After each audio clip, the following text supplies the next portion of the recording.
This is Gilbert Gottfried, and I'm here with my co-host Frank Santopadre, and this is Gilbert and Frank's Amazing Colossal Obsessions. Now we're here with another guinea. He's abusing the guest within 30 seconds. What a great start. Jim Colucci, whose new book is Golden Girls Forever, the unauthorized look behind the lanai. Isn't it lanai? Lanai. Lanai. It's a porch. This is where we all learned that word. Yeah. See, I never learned that. Lanai. Yeah. Okay. Yeah. But so it's all about the Golden Girls. It's a friggin' Yes. porch, isn't it? A lanai. It's a patio, whatever. You know, they have fancy names in Hawaii. Who knows? So, Jim, Yes. Yes. tell us about this book. This book is the product of a 10-year Virgo's obsession to just catalog everything that happened behind the scenes of the Golden Girls. And luckily, I started it in 2006, so they were all still around. Estelle was not well, but I talked to Bea and Rue and Betty and spent a day with each of them at least. How about And Herb Edelman? Susan Harris. Herb Edelman died in the 90s. Oh, he was shit. the one I who know, he died really that long was ago. gone. That Yeah. Funny man. Oh, my God, he was great. One of those that would have been a perfect guest. Yeah. on Yeah, Persky because he worked with him. did everything. I mean, like you had Jessica Walter and Ron Liebman. I mean, just Herb did. Edelman was he was in all those shows too. He was everywhere in the 70s and Right. 80s.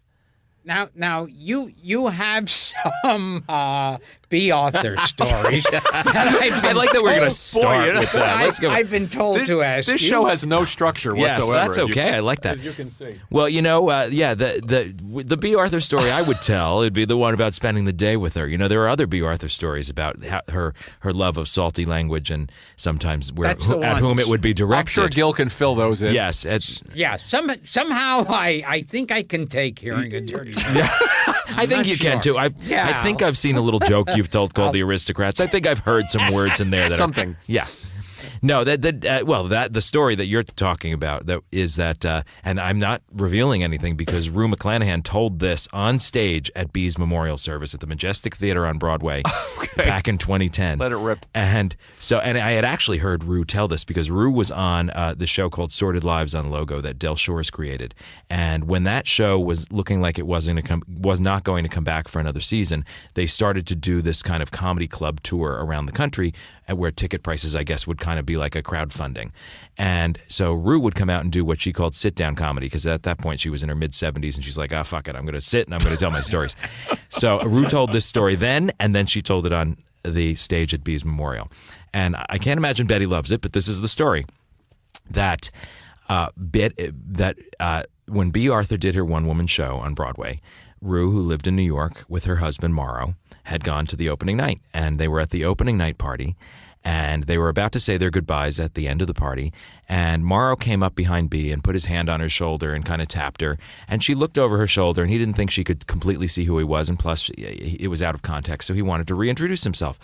So he said, Bea, I'm Morrow. I'm Rue's husband. I just want to tell you the show was wonderful. It's great to see you.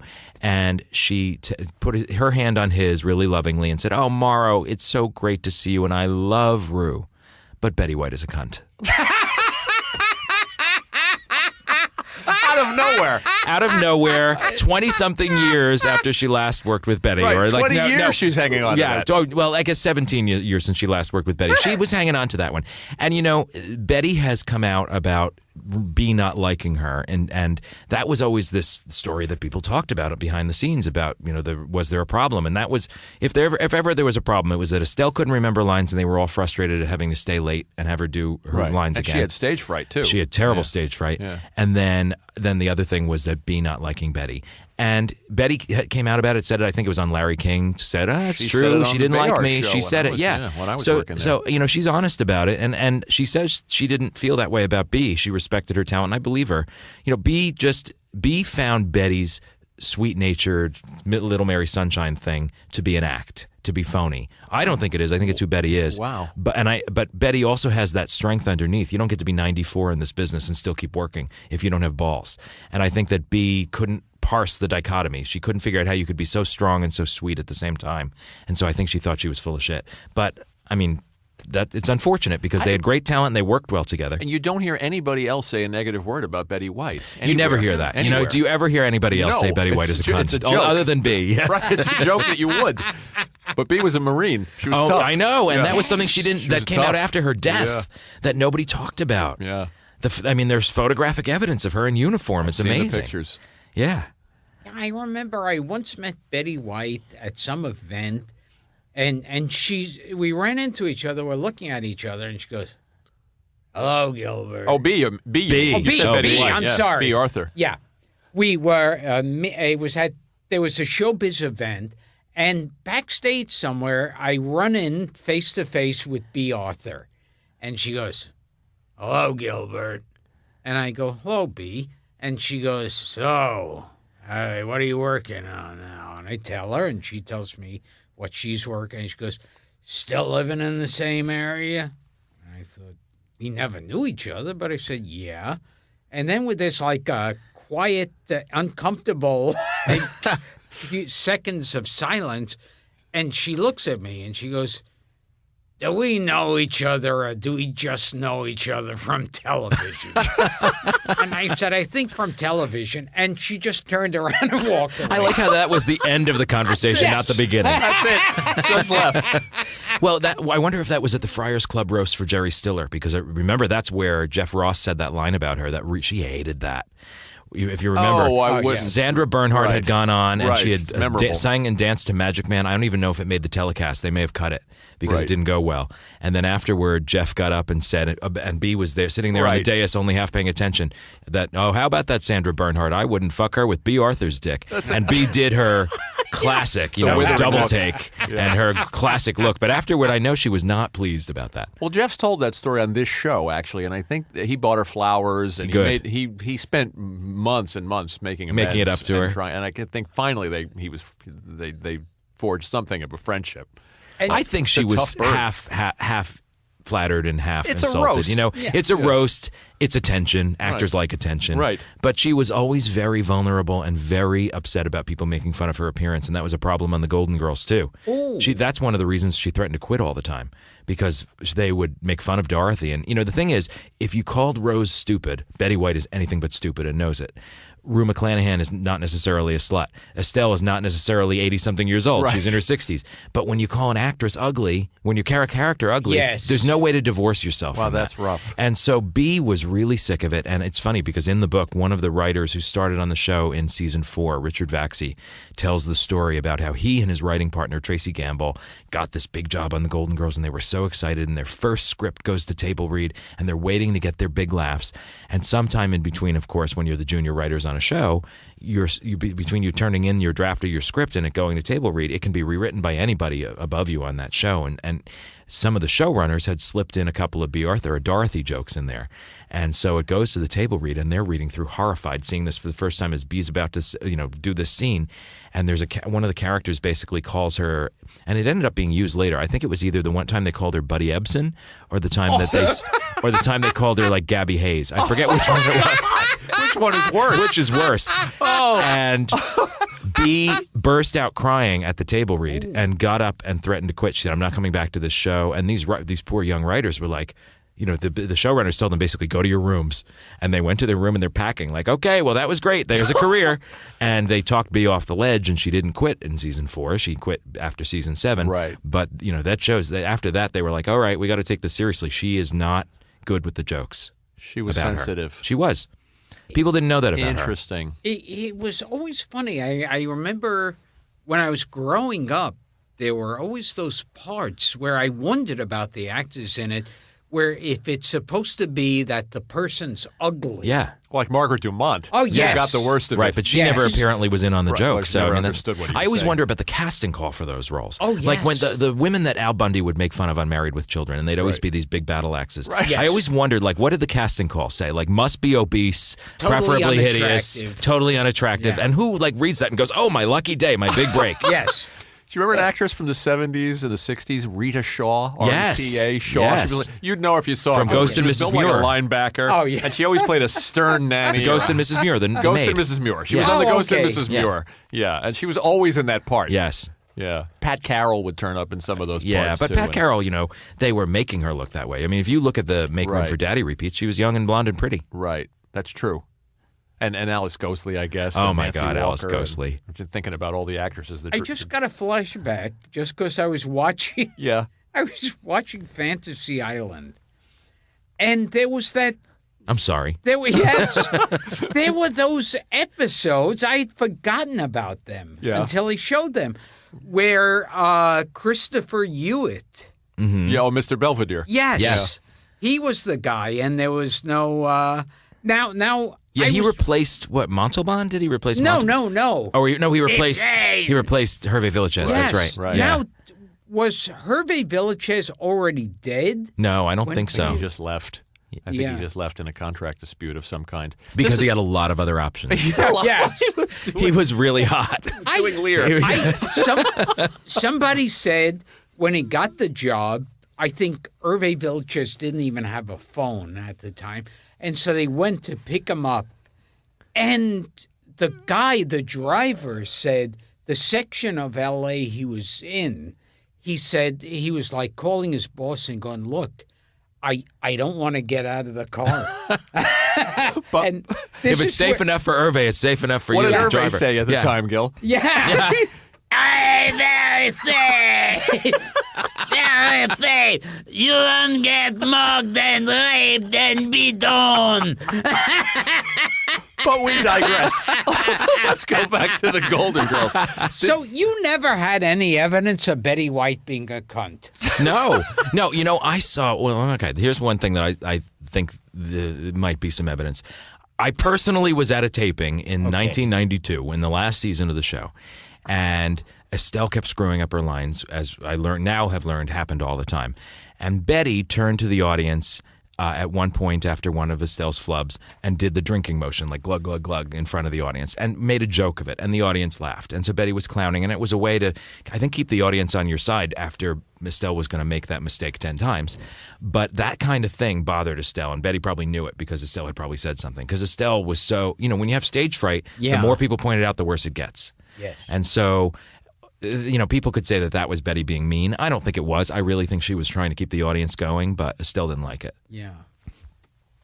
So, but I bet, hey, Betty is 94 and still going strong, doing those game shows on ABC. She's still going. So we'd love to get her. I guess know. we have to try. We thought she'd be a difficult booking. Her living room is lovely butter yellow. Just bring your equipment. Go to her. We should. For a guest like Betty White, we'd fly to LA. I know. How amazing would that be? And I remember just outside of the sound place here, I was thinking, I thought, it's been a couple of months or so, or a year. I haven't seen Betty White on TV. Since Off Our Rockers. Yes, she did right, that practical right. joke show. Yeah, and I thought, she must be in horrible shape, about to die. And then I find out she's already working on a new show. Yeah, as my friend Marsha Wallace used to say, you can't kill her with a stick. I love that. So tell us a couple of things about the Golden Girls that I didn't know. For one thing, we'll tell you something that, of course, you did know, but you didn't know. We just interviewed Lee Grant, and she turned down Golden Girls. Okay, there's a hint of that in my book because I couldn't get her to confirm that. She confirmed it for us. I see. Look at that. You scooped me, but I did talk to We're much Dinah. better interviewers. You're better interviewers. But I did talk to Dinah Manoff, her daughter, who also was on the show and as crossing over from her Empty Nest character. And so Dinah was like trying to be the go-between to find out. But yeah, because Lee Grant had been Faye for Whit Thomas Harris. Correct. She was like one of the first thoughts for Dorothy. She didn't even wanna- though it said a B. Arthur type in the script, though, She so didn't B want really to was. play a grandmother. Yeah. Yeah, which I guess is- is what it came down to. Huh. Did it start out, Warren Littlefield saw a presentation with Doris Roberts? It was actually Brandon Tartikoff. Oh, it was He Brandon the Tartikoff. I got visionary. bad info. Well, Littlefield was there, and he was involved in this whole decision-making thing. But this is the days of NBC when Tartikoff was really the guru there. And yeah, it came from a couple of different places. They were doing when Miami Vice was one of the hopes of NBC to really resuscitate, because if you remember in the early 80s, NBC was sucking. Sure. Nothing. Sure. Nothing was working. Cosby Show finally was the first comedy that worked. Miami Vice became the first drama that worked of that era. And so as they were preparing to launch Miami Vice in the fall of '84, they did one of their boring fall preview specials, which was, in front of an audience full of bored and drunken affiliates or whatever, and I think they were probably taping it. and they gave each of their stars patter to read onto the prompter. And what they gave to Doris Roberts, who was on Remington Steele, and to Selma Diamond, who was on Night Court, was shtick where it was almost like Emily Latella, like where they were going to mistake Miami Vice and think it was called Miami Nice. I see. And be two little old Jewish ladies saying, Miami Nice, what is it about people in Florida? I don't get it. And so they did the shtick, and because they are really good, they made something of it. And it was really the only moment of that night that anybody remembered afterward. That nobody really cared about the patter about all the new shows, which were doomed to fail anyway. All they remembered was, hey, that was actually funny, these two women doing this little old lady shtick. And Brendan Tartikoff in his book also talked about how he was obsessed with, I think it was his aunt in Florida, his elderly aunt, and how she got along with her neighbors and her complex. And he also watched How to Marry a Millionaire with his niece at the time. So there was a lot going on where he was thinking about groupings of women, and then particularly older women. And I think that at that moment it all gelled when he saw Doris and Selma do that. Right. And so it started as a joke where he was telling the other NBC executives, let's do this thing called Miami Nice. And everybody thought he was crazy. And, he was a real maverick. For every Miami Nice he came up with a Manimal, too. Manimal. So it's like, We've talked remember about that Manimal? show. Simon That's popped up a McCorkindale. few Yeah, times Simon on the McCorkindale. Sure. So, Who could forget it? they weren't all great. They weren't all gems. But this one, he kind of kept alive. And when Tony Thomas and Paul Witt, the other two in Thomas Harris, came in with a writer to pitch something to NBC that they didn't want, as they were walking out the door, Tartikoff said to them, there is an idea I want to throw at you. And he talked all about Miami Nice. And whoever that writer was, I don't even know, was not interested. You can imagine kicking yourself. Imagine. But Paul Witt, being married to Susan Harris, knows her sensibility very well and said that's something she'd love. And sure enough, she did. So they it's so funny. Most shows obviously start with the writer pitching his heart out, trying to get a show to a studio and a network. And this is a case where the network said, all right, Susan, you're good. Here's our idea. And obviously that it bodes well for getting it on the air. And that was it. And B. Arthur turned down the part originally. She did and she didn't. She claims it's hard to. It's hard conflicting stories. Well, about it's hard that to too. reconcile B's recollections with the people in the real world. What did she tell you? B told me that she was the last person in town to hear that it was written in this script called The Golden Girls that Dorothy was a B. Arthur type. And that is what it was written as. It's funny, Jessica Walter said before that, it was written a Jessica Walter type or think Jessica Walter for Arrested Development. Arrested Development. Same thing, Dorothy said a B. Arthur type.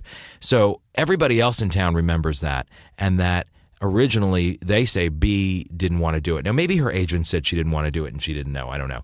But they had to go to find some alternates, and there's a whole tragic story of Elaine Stritch's audition that she told in her. I was just going to bring that up. Did she drop an F-bomb, Elaine Stritch? Oh, yes. So Elaine Stritch, I'll get to that in a minute, but Elaine Stritch had an audition. But eventually it came back to B, where Susan Harris really said, it's B or I don't want to do this show. And one of the reasons NBC didn't want B, so one of the reasons they hadn't even pursued too hard, was because of Maude and her abortion. And so B had a strong Q score, which means that people knew who she was, but it was also a negative score, that people didn't like her. Because of Maude. Because of Maude. Wow. How about and that? So NBC was not thrilled with the idea of her, and that's why they made this Elaine Stritch thing happen. But at the last minute, now B says, okay, when she did hear about the show, she didn't want to do it because she thought, with Betty originally slated to play Blanche, which is true, it was going to be too much like Sue Ann Nivens. And with Rue originally slated to play Rose, it was going to be too much like Vivian from Maude. And so she said when Rue called her to beg her to do this show, Rue, I have no interest in playing Sue Ann Nivens meets Vivian meets Maude or something like that. And Rue had to say to her, that's not what we're doing. It's been switched, didn't you hear? And B signed on very soon after that. But yeah, the Elaine Stritch story. So when NBC wouldn't have B, and apparently B wouldn't have them anyway, the head of casting at NBC, a gay guy, so he knows theater, was like, there is another candidate who is very B. Arthur-like, I think, meaning she has balls and a deep voice. And so they flew Elaine Stritch in from New York. And literally, it could not have been set up more like a farcical comedy scene, because it wasn't until I think she was parking in the NBC parking lot that Susan Harris said to the executives in the audition room, by the way, it's either B or nobody, and I'm not doing this show. And here's Elaine Stritch walking in for her audition. And as they said, it was, audition rooms, I guess, often are a very cold, weird, L-shaped room where the actor is made to feel very uncomfortable. And Elaine Stritch comes in and she starts doing the lines, and she's getting, it's ice cold. Nobody is reacting to her because she doesn't know. They've just been arguing about it before she walks in. And the more the room is ice cold, as actors tend to do, the more she tries to get bigger and bigger and win them over. And then she thinks she's going to embellish a little by throwing the F-bomb in there a couple times. Pass the fucking hors d'oeuvres. Or whatever. How weird. Susan did not care for that. And so there was tension between her and Susan Harris in the room because Susan had just said, I only want B. Arthur. Now, who is this you're bringing in who's saying fuck in the middle of my lines? Right. So it didn't go well. Well, it would have been I could see it working with Elaine Stritch, but it would have been a very different show. Yeah, but any sitcom that's classic is classic because every piece of casting was right. Yeah, and the if chemistry. you try to change any one character in any classic show, you'd be like, that wouldn't have worked. But maybe it would have been different. Well, we had Lee Grant on, Gil, and we were trying to figure out if Empty Nest was a spin. Neither one of us could remember that Empty Nest was a spinoff. It was, but it was a spinoff in the worst way. They started with the concept that they wanted to create something called Empty Nest, the Whit Thomas Harris people. So they wrote this embedded pilot that they embedded within the Golden Girls. Did it have former Gilbert podcast guest Paul Dooley in it? And Rita Moreno. Uh-huh. And they played a couple whose daughter had just moved off to college, so they were an empty nest. It was a dreadfully boring episode. The girls were in it quite a lot because they were the girls' next door neighbors, which is how they introduced it. But it's like one of those episodes when you see it coming out on the Golden Girls, you're like, shit, it's that one. I don't remember that. We're going to have to do a special episode of these phony spin-offs. Yes, we will do one. Like Married with Children had about 4 Yes, of them. right. And they didn't go. That was so clumsy. All of a sudden, Al would go, hey, it's my best friend in the whole world, Tim Johnson. He's always getting into some weird adventures. And you go, what? And then why are we spending a half hour with him? That's Yeah. where the Brady Bunch had one of And those, if where it was he's a weird your- family next. That was the Ken Berry thing. Yes, Ken we Berry, asked and Ken he had about that. He had one of each: a white kid of his Remember, own, Gil? an adopted Asian and black kid. Ken Berry on Yeah. Sir Sherwood Schwartz tried to spin Ken Berry off. Yes, from, and so they had an from, embedded thing like that. And what's so weird about those shows is they would be introduced as so-and-so's lifelong best friend. You go, well, if they're best friends, how come they were never mentioned once? And they never will be again. Yes, exactly. And then what happens, too, is the main characters, after doing like a few seconds, then disappear. Yeah. And then maybe they'll come in the middle.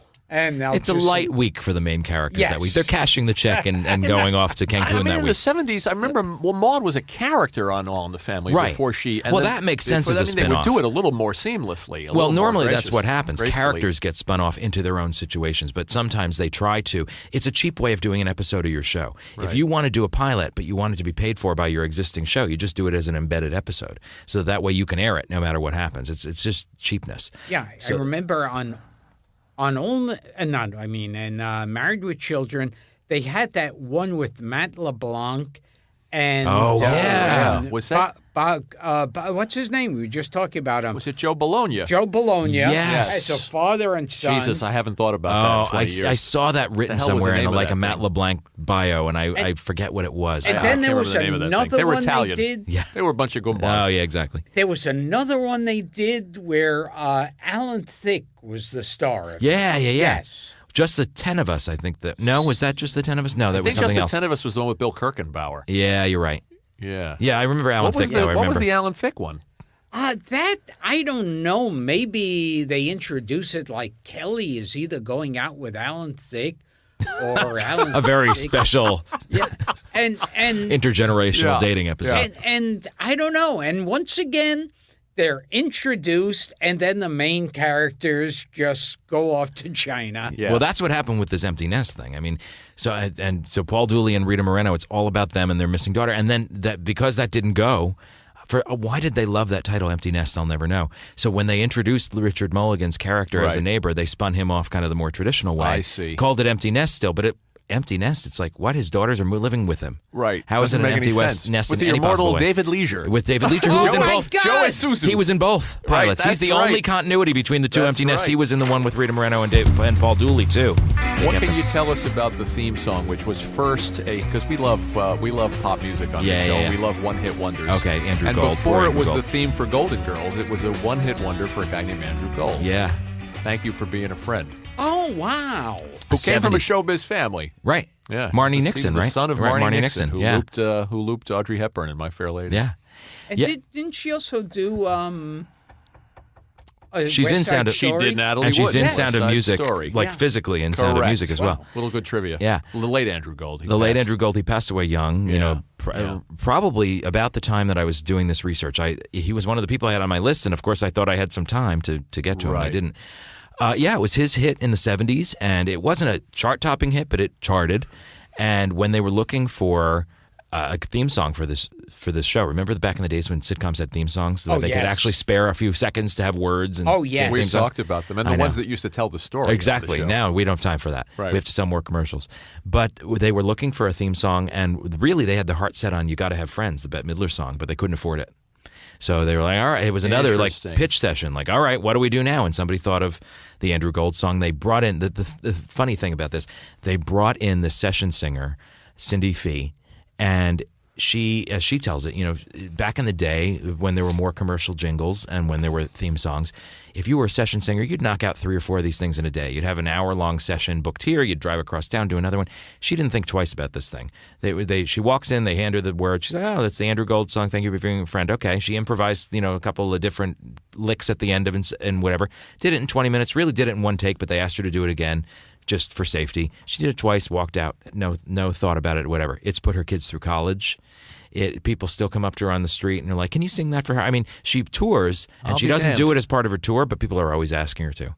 It's like she's like something I did on a random Tuesday morning. Yeah, they didn't use Andrew Gold's, and that's, they wanted a woman. I see. Makes sense. Thank you for I being a also friend. remember, I mean, I've lost track of the billions of shows, particularly sitcoms, where it was like the premise of the song is, although bad things can happen to us, as long as we love each other. As long as we're together. Yes, everything will turn out right. Yeah, talked about all those gooey family sitcoms of the 80s. Yeah. Interestingly, go ahead, Gil. Oh, no, all of those, oh, God, I'm Growing forgetting Pains and everything. Who's the Boss. And, Yes. There's so many of them. Or that when there were those two that used to put out everything. They put out... You mean Boyette and Miller or Boyette and Miller. Yeah, I guess Miller Boyette. I got it backwards. Yeah. Meaning, Just step Family by step. Matters, Step by Step. problems come our way, but we love each other. And Listen, that was a moneymaker. For those please. guys. God, yes. Yeah. It's interesting too when the choice is not to use the hit record, because I think of My Life, Billy Joel's My Life, as the theme for Bosom Buddies. Oh, yeah. They must have paid through the nose for that. Yeah, I but I can't guess it imagine. costs more if you're using Billy Joel. It or costs maybe more to use the Billy actual Joel artist, says, sure. I'm not singing on I'm not singing on a sitcom. Right. So tell us what the experience has been with the book so far. I mean, what's happening? You're touring with it. I'm touring with it. You were at Barnes and Noble. Yeah, I did a signing at 30 Rock. I did a signing at 30 Rock. That was fun because The NBC store. I had at the NBC store. I had a panel with some of the producers, the 2 of the original producers, and then a guy from the later years, Richard Vaxie, the one I was talking about with that story, making B cry. So it's fun because I get to keep interviewing people, and stuff keeps coming up. There's like every once in a while a new little factoid will come out that I'm like, why didn't you tell me that before? But it's great. It's I've been touring L.A., New York, New Jersey. I'll be going other places, but it hit the New York Times bestseller list. Congratulations! Gotta be happy about that. It's a labor of love, huh? That's what I said. It's like who else but a crazy schmuck like me would spend 10 years Well, I've interviewing known you, old ladies. I've known you at least 10 years, Yes. and you've been working on this book since we met. Literally, I started in February 2006.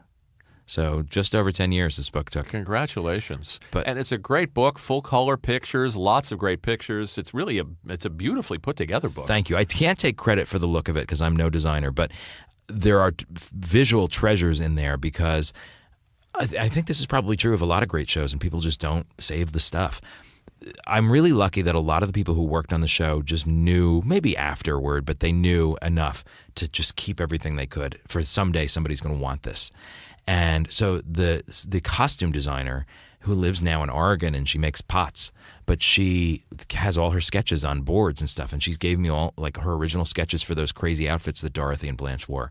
And the production designer of the show who designed all these sets. And what I always say about the show, about the sets, is that most sitcoms, you can think of the standing sets, what they look like. But when they would go to a location once, most of the time we don't know remember what that looks like. On Right. Cheers, we know what the bar looks like. Right, But do you sure. even remember what, Sam's apartment versus Rebecca's look like or whatever? Right. Golden Girls, they can go somewhere once and it's iconic. The Rusty Anchor Bar where Blanche sang on the piano, or the Dockside restaurant where Sophia opened her pizza and knish stand. We can picture those things. And so the production designer had taken all these stills of all these sets that he had built, sometimes with the actors rehearsing on them, and they were his own Polaroids just for his own files, and they were like thrown into file boxes. And when he passed away, they were donated to the Art Directors Guild, but nobody had ever gone through them. And so I have all these visuals in there that it's like I feel like I was able to go like a kid in a candy store and just pick through stuff. It's a good looking book. Thank you. And we were just talking before about Herb Edelman. Yes. Now, because he was a frequent guest. Yeah, the most frequent. Yeah. Yeah, he was hysterical. Do you have any stories about Herb?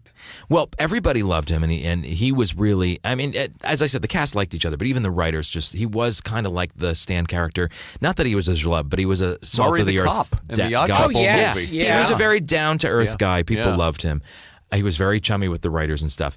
It was really key that B would like whoever got cast to play Stan, because it turned out that he came back so many times. I don't even think they planned that when they first cast the character. Who knows how long your show's even going to go when you're starting.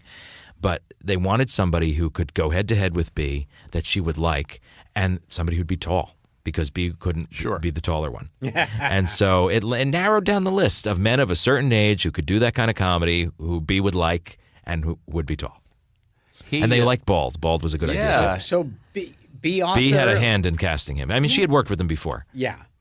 Did you talk to Leslie Nielsen or any No, other- he had passed away as passed well. away, yeah, too. Yeah. And what other guest stars did you get? Oh, to? I got like 250 guest stars. Yeah. It's crazy. I mean, some of them I talked to now have passed away, like Lois Nettleton, who played Lois Dorothy's Nettleton. lesbian Remember friend, her, Gil? Jean. Famous Yeah. Twilight episode with a melting painting. Oh my God! Yes, Yeah. right. Yes. And now, what other guest stars stand out? Well, there was a lot of stunt casting where they had people like Bob Hope and Don Amici. And I'm trying to think, like they had Howard Duff. Howard Duff, Geraldine Fitzgerald. They had it was almost Murder, She Wrote, in that they got a lot of these Right. people from the silver Right. screen who were on their way out of career and of life. But then they had some people that were memorable. Like they had George Clooney when he couldn't get arrested. Oh, wow. And they had him, playing a cop who comes to do a stakeout at their house, because that happens a lot. Yes. When you're four old ladies, you host cops on a stakeout because it happens. So I mean, they had amazing guest stars on that show, between the people who were already legends and the people who were up and coming.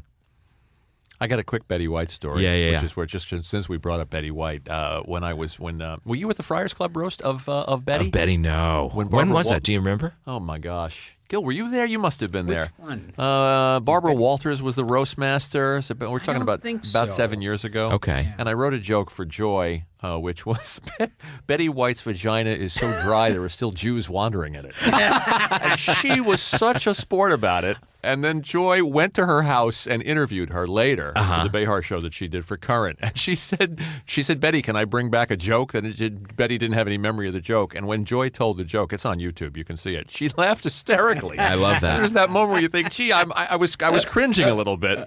But she loved it more than anybody. She's She a has secure body woman. sense of humor. She's really body. They all were. I mean, B, as I said, what her favorite word was. They all had mouths like sailors, which is. I mean, these are old broads who had been coming up through this business for 4 decades. Sure. They certainly were not going to be prim about Well, it. she became, and speaking of, get me a Jessica Walter type, in the Mary Tyler Moore book, I think she became the happy homemaker because they said Betty White type. Betty White type, they did. Yeah. And then they said, I mean, she even tells that story that she was like so glad that somebody said, well, why don't you just ask Betty? Yeah. Great stuff. Now, I remember that Twilight Zone episode. With Lois Nettleton. Yes. Yes. Sure, it's famous. And Was it what during I- the heat wave? What Yeah. I remember is it's one of those episodes that you watch and then you start questioning. like at one point, number 1, the doctor makes a house visit. We do tangents here. I love tangents. The world is coming to an end. I think let these people freeze to death. You're not going to help them. Right. And so that already, he's making a house call at the end of the world. Paul, And what then- is the name of that episode? Can you look it up? Lois Nettleton on the Twilight Zone. And then he Thank you, buddy. says to them, well, now I have to get on a plane. Because, of course, when there's Planes are new flying. ice age, Yeah. it's very safe to get on a Yeah. plane. And he goes, I'm going to be going to Florida because the heat will last a little longer there. And I go, what? Since you remember this. Yes, it's so many things. I start questioning. He wanted to prolong the misery. This was a very masochistic doctor. Yes. The book is terrific, Jim.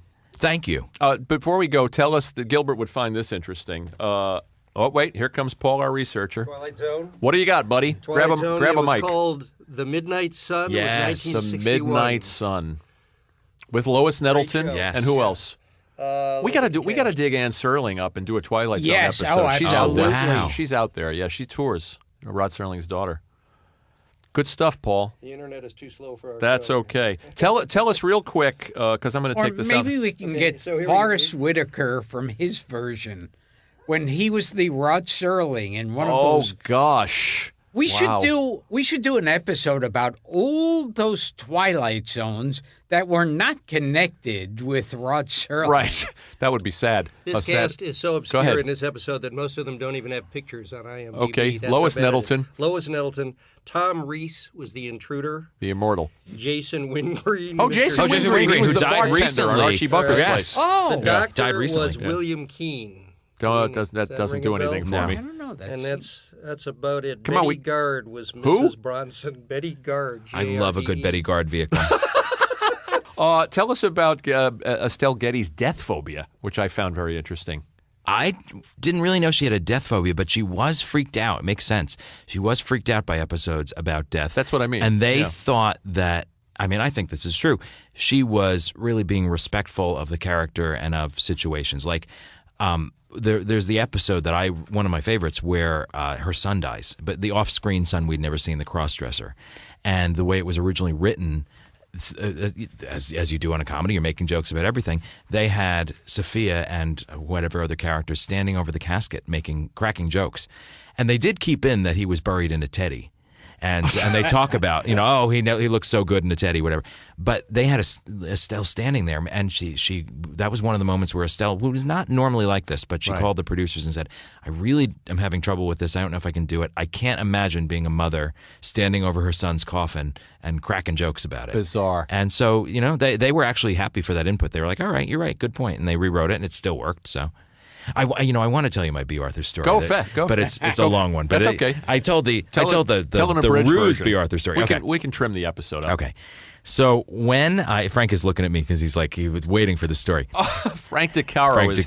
here of the Daily, formerly of the Daily Show. So when I set out to do the interviews for the book, I was living in New York, but I was going to be spending an entire spring in L.A. for Frank DeCaro to be doing I've Got a Secret in L.A. They were going to be taping over the course of 3 months. So I knew I had a hotel room and a car, and when I was going to track down all these Golden Girls interviews. So of course, Rue lived in New York, and Estelle, I already heard, wasn't well enough to do the interview. So of course, my 3 big gets that I had to do to know that I had a book were Betty, B, and Susan Harris. Mm-hmm. And so, of course, I put in the phone calls the first day I'm there. And I put in a phone call to Betty's agent, and I get, told that Betty has an hour in April. This was like February 1st. Wow. It was like on April 27th, Betty has an hour at 3 p.m. She's and booked tight. She was 84 and booked tight. So I was like, I'll take it. So I knew I had Betty on the books. Susan Harris, same thing. I got her on the books. With B, this is in the days before IMDb Pro. So the way I would find these actors was just call the Screen Actors Guild referral line and have them give me the agent info. With B, they give you this thing that they called a reference number, and I didn't know what that was. Well, I learned the hard way what a reference number means. It just means it's their home number.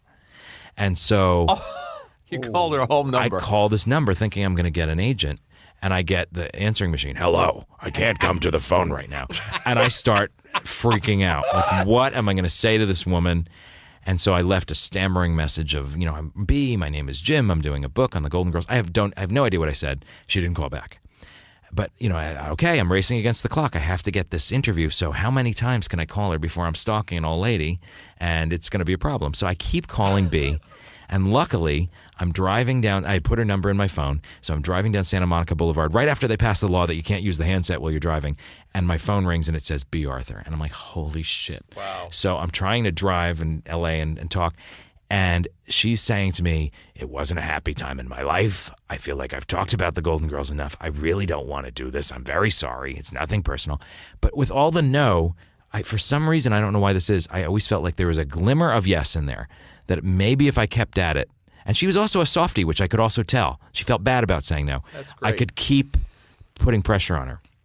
So I was like, at the end of that first call, she was like, we can talk about this again. So that started the whole phone stalkings thing again, where I had to call her 4 or 5 times before she'd call me back. And every time we'd finally have a conversation, she'd say, no, but. At one point, I was shrewd enough to say, I'm going to be talking to Betty. So I knew that would get her.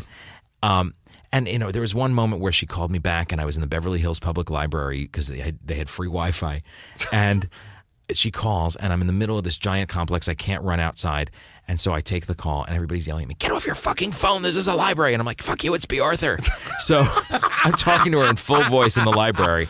And she's saying to me, I'm going to Chicago this weekend. I can't talk until after then. Call me after that, and I'll talk to you again. So again, I call her, whatever. Another time I call, she says, this happened to be when the Paley Center, which does this Paley Fest every spring, they don't do it anymore too much, do a class, in addition to doing panels about current TV shows with all their cast and crew, they used to do a classic show, and I was lucky that year they were doing Golden Girls. So perfect for me, free interviews.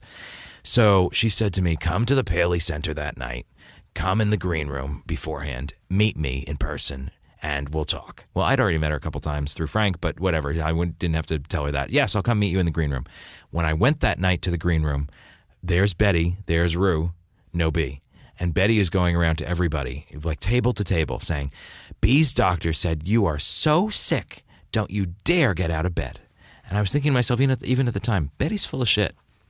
But okay, Betty's putting a happy face on it. That's what she does. She wanted to make everybody feel good.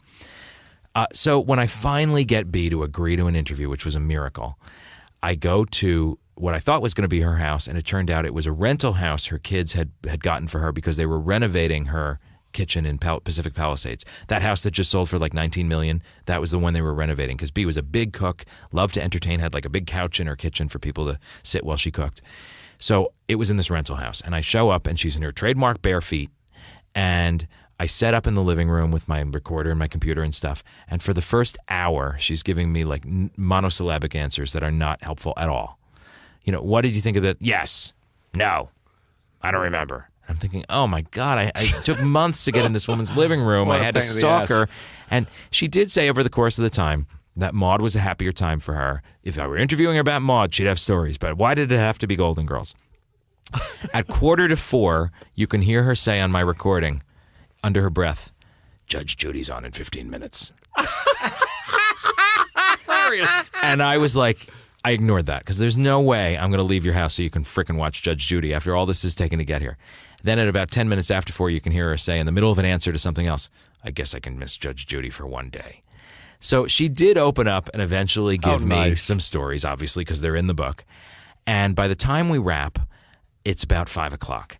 And I had stupidly rented this car, and I was leaving town, so I had to get it back to Hertz before they close at 6. And she's in Brentwood, like 3 doors down from Betty, by the way, and neither of them knew it because it's a rental house. She hadn't been there that long. And I had to get this car back to West Hollywood. But the condition of the interview was that I would stay with her and have a drink after. And by a drink, she means a bottle of something.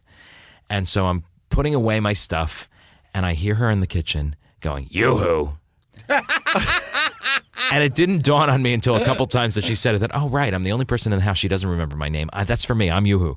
So I go in the kitchen, which is, it's rental furniture. There's nothing there except for it's a very fully stocked pantry full of liquor. And she says, what do you want? Let's have something. So I'm like, what's the least offensive thing I can have? And then get on the road like a crazy person. Hi, Hertz. Here I am with your car. So I pick a bottle of white wine. And she pulls out this bottle of white wine, and she's like, let's have this. The guy who shops for me, a gay guy who came in 2 or 3 times a week who shopped for her. The guy who shops for me knows I love this. And I go to open it, looking around like, where am I going to find a corkscrew? And no, not that one. She takes it back, grabs another bottle of exactly the same wine. This one. Okay. Does it again. No, not that one. This one. It's the same wine every time. So I'm rummaging around in her drawers looking for a corkscrew. And that's when you have that surreal moment in your mind that I'm rummaging through B. Arthur's kitchen drawers looking for a corkscrew. Just got to keep note of that. And I realize it's screw-type wine anyway. So she pulls out the 2 biggest balloon goblets I've ever seen and empties the entire bottle into the 2, so much so that I have to slurp it before I can even move it. And then we go sit in the living room, and she has her bare feet up on the coffee table. And now it's time to make small talk with her. But we've just been talking Golden Girls for like 2.5 hours and Maude and all that. So I'm like, what am I going to talk about with this woman? I really don't remember. It didn't matter because she just wanted to have a drink. But I do remember one thing she said was that she was really into, they call them hag movies, right? Like Whatever Happened to Baby Jane. Sure, yeah. Where the really great actresses of the silver screen are completely humiliated in 60s and 70s movies. Yes, Charlotte. where they're made to be like horrible monsters and matrons. And that one with Shelley Winters. Oh, right. Who Slew Annie Rue with Debbie Reynolds, too, right? Yeah. Yes. So that genre was a favorite of Bee's, it turns out. So I told the her. ugly actress. Right, yes. She liked to see her contemporaries humiliated, it turns out. Lady in a Cage. Right, Lady in a Cage, Olivia de Havilland. But that wasn't as humiliating as some of them. Right. Although she was also in the other one, Hush Hush Sweet Charlotte. Right. So, yeah, so Olivia has done her share of those. Still alive at 100. And was on the Love Boat. I'm looking for her. 100. I'm looking for her in Paris. So I'm talking with Bea about these movies. And I remembered that when I was in college in Philadelphia, I had been up late one night, and of the 2 channels I got on my rabbit ears, there was one station that was showing this obscure British movie with Lana Turner, and I didn't know at the time, but it was called Persecution, from the early 70s. And the plot was basically that Lana was this rich bitch in England, American heiress, who loved her Persian cats more than she loved her poor son. And her son grew up kind of psycho, but still was trying to get out from under her clutches, got married, had a baby, and then one night one of the cats kills the baby. And he goes totally off the rails. And by the end of the movie, he has Lana at gunpoint, and he makes her drink a bowl of milk off the floor like a cat.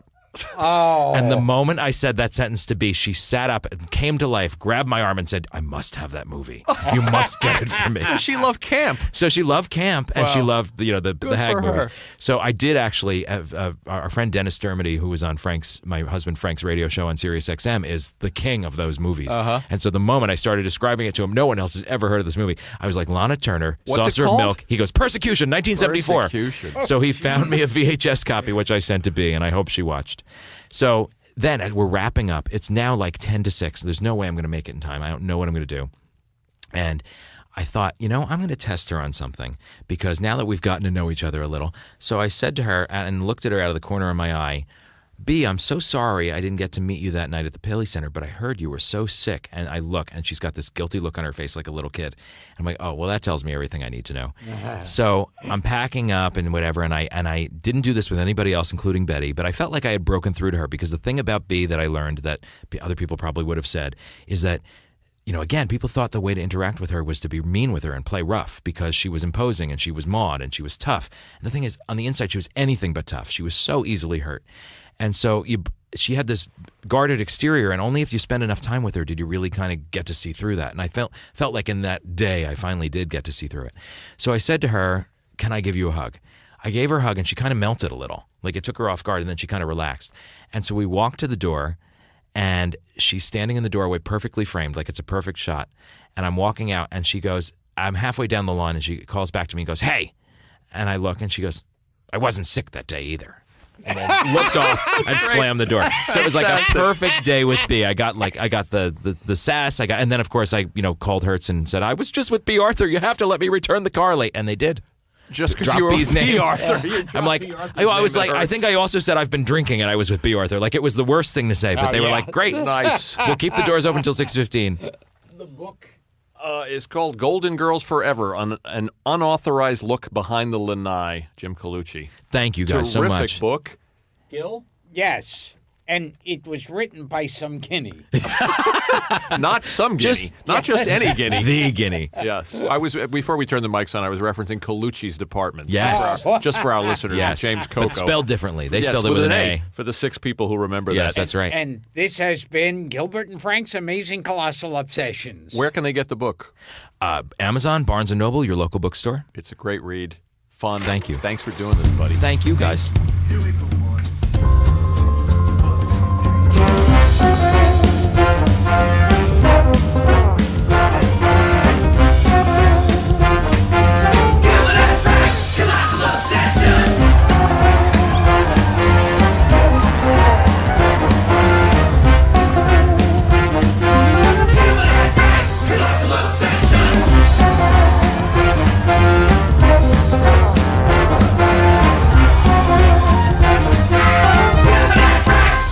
Obsessions.